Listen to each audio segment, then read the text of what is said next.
Hey everybody, I'm Tommy Scoville, and this is the Tommy Scoville Show. Or should I call it the Lifeboat? The people have spoken, and I love how it went down. You know, we had a list of names that people had all weighed in on, and there was multiple people that talked about each one. And as I'm describing it, Elwood, here's a gem, and it was overwhelming the number of people that agreed with the Lifeboat. And I'll tell you something, I could not be more pleased. First of all, we didn't name it the Tommy because that was scaring the heck out of me.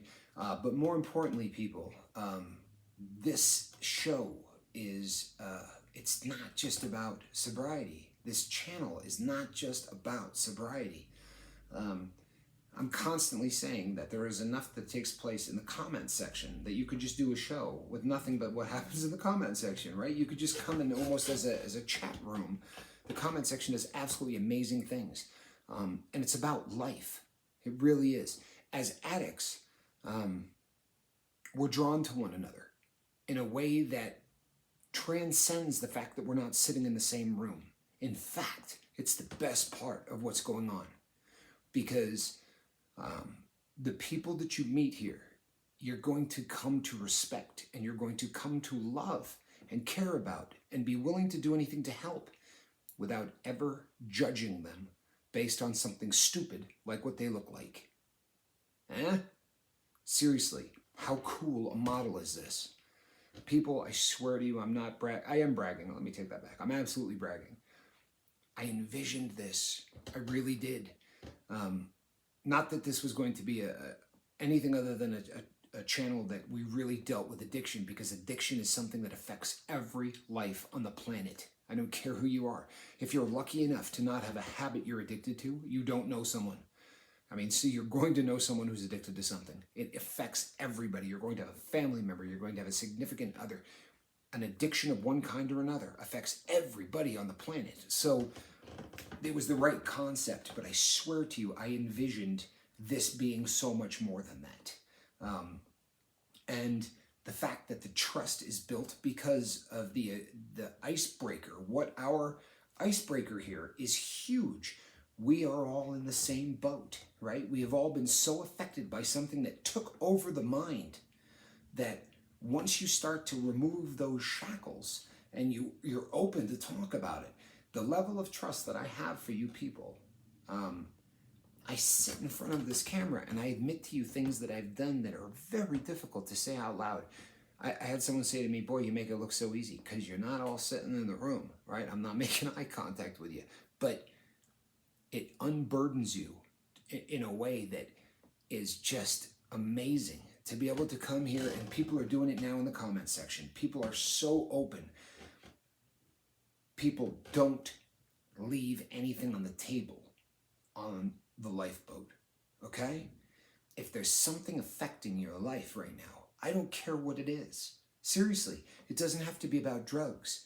Because if there's something affecting your life, so much so that your day-to-day serenity is threatened, remember this thing, right? My lucky desk slide. If your serenity is being threatened, if it's encroaching on your happiness, then that starts the process of relapse. We're so accustomed to dealing with the stress of life by smoking, snorting, shooting, eating, gambling, watching porn, whatever it is that your addiction is. That's been our outlet for so long that if you start down that slide where you're going to end up unhappy, come here. Unburden yourself. Grief comes in so many shapes and sizes, people. It really does. I'm going to share every aspect of my life with you people because I need it. I need it to stay sober. Bottom line, I do. And I'll tell you right now, I blew it with my ex-wife. This was a person who I cared so deeply about, I can't put it into words. I truthfully believed this person to be perfect, not flawless as a human being, perfect for me. There was a bond there that was unlike anything I've ever felt, and it's gone because I'm a jerk.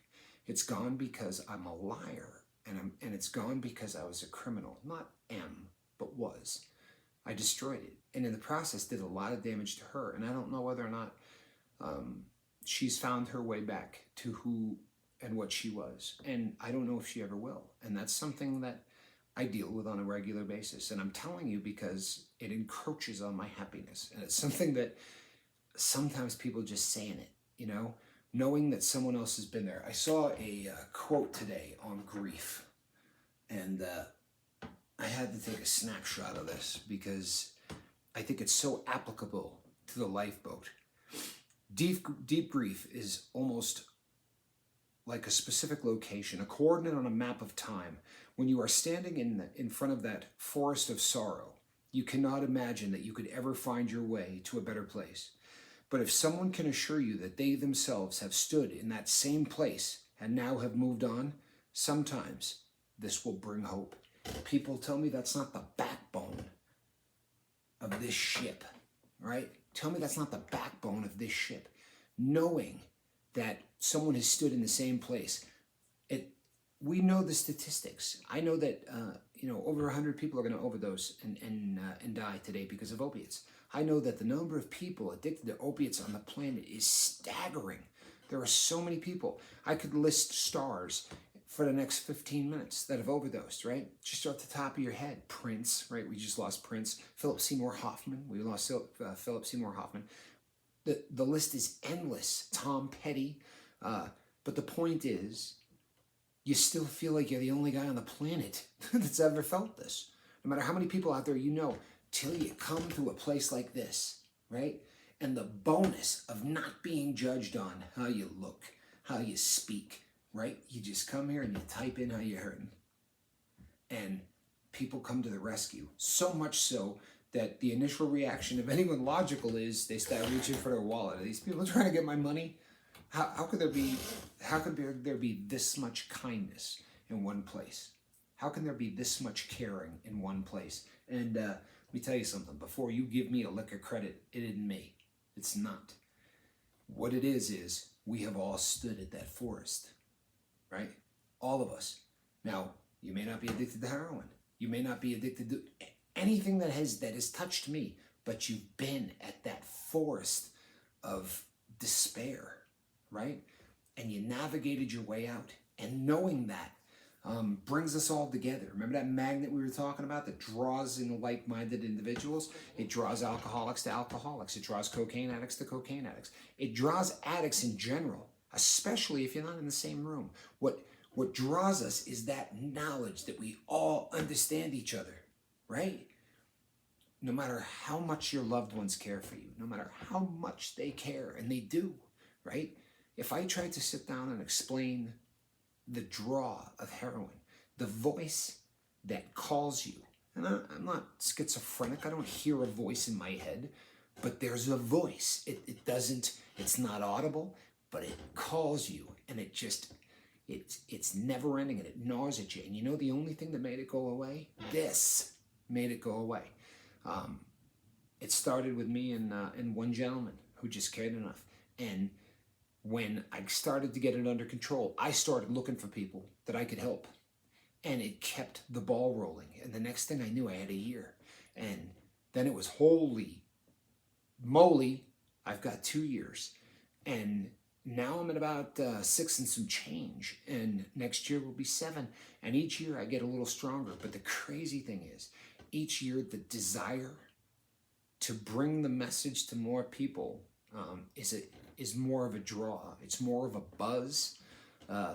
Leading people out of that forest becomes awesome. It's why the lifeboat will continue to grow, because you're going to come here and you're going to need all of that support, and you're just going to be taking it in and taking it in. And the next thing you know, a month has gone by, 2 months have gone by, 3 months have gone by, and then one day you're going to wake up in the morning and that voice isn't going to call you.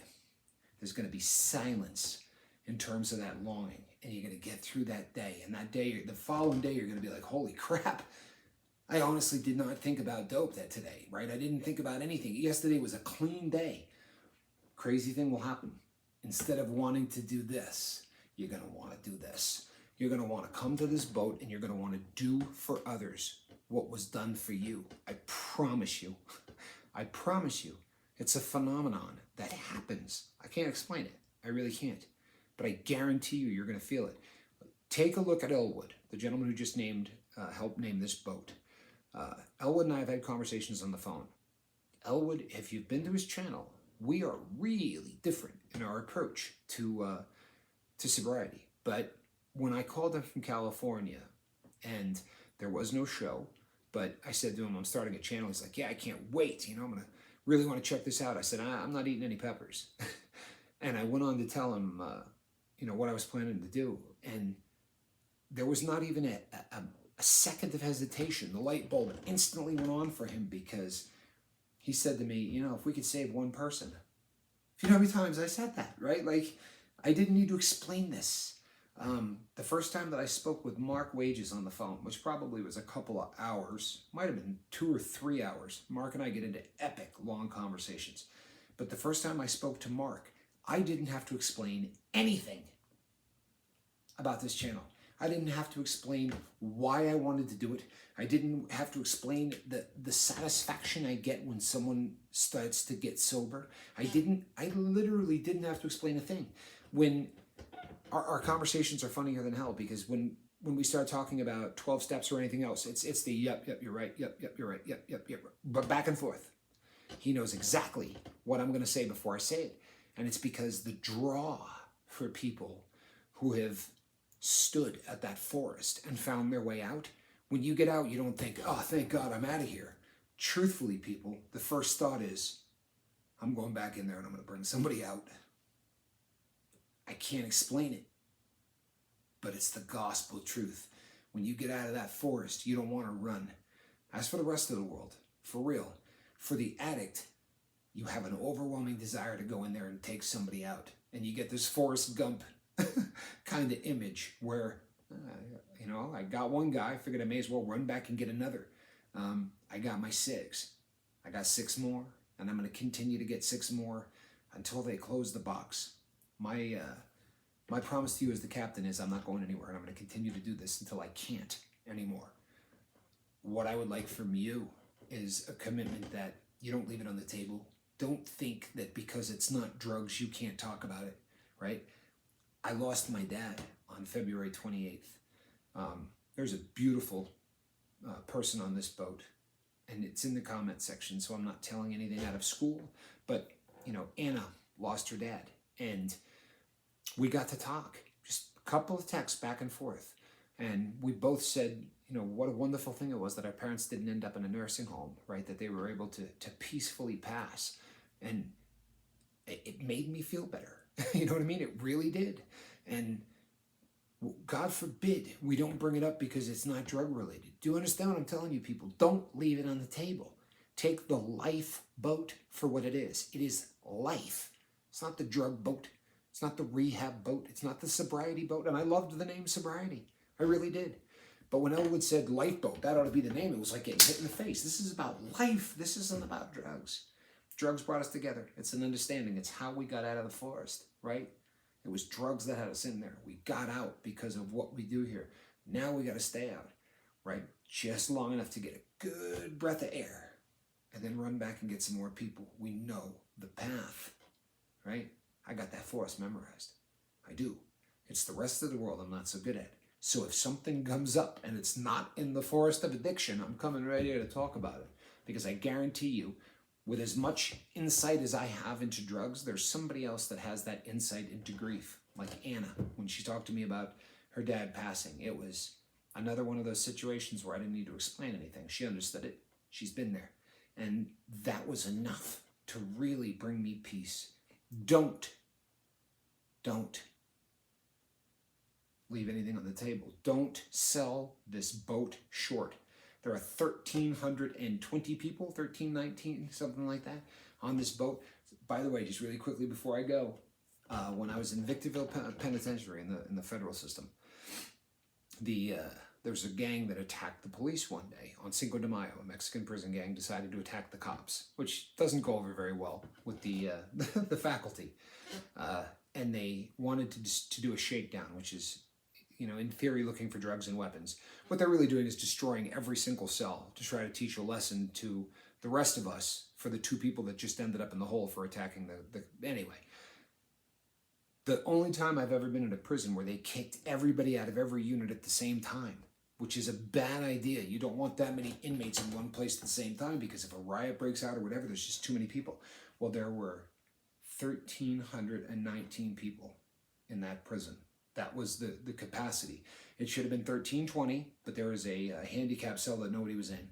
So 1,319 people. And I remember looking at them and going, damn, I've been here a year. I don't know half of these people. This looks like a city. Today when I saw the count, I thought, good Lord, there's that many people on this boat, right? I can't wait to say there's 300,000 people on this boat. I believe it's going to happen. I totally believe it's going to happen, because number one, I'm not going to quit. And number two, because it's the best idea ever. Sorry, it really is. This, a place where you can come, where everybody has been through something that someone else needs to hear about. You follow me? The support that is on this boat is epic. And everybody here is all in, not just to get sober, but to help one another. Think I'm making this up to blow sunshine? Spend a few minutes in the comments section. Tell me I'm making it up. People, thank you for what you are doing here, because this is your boat, for real. I'm just captain. What you people are doing is incredible. And like I said, I saw this. I didn't see it this good. I'm not going to lie to you. I did not see it this good. But this was the dream. People, you want to be a part of this and you're not already? Right over here, there's going to be a symbol, right? It's the bat symbol. I think that's what they called it, right? It's the bat symbol. Click on that, and then you're going to get on this boat. You're going to have all that support that I'm talking about. Over here are videos. You should watch them 8 times. And I will see you on the next video. My name is Tommy Scoville, and this is the Lifeboat.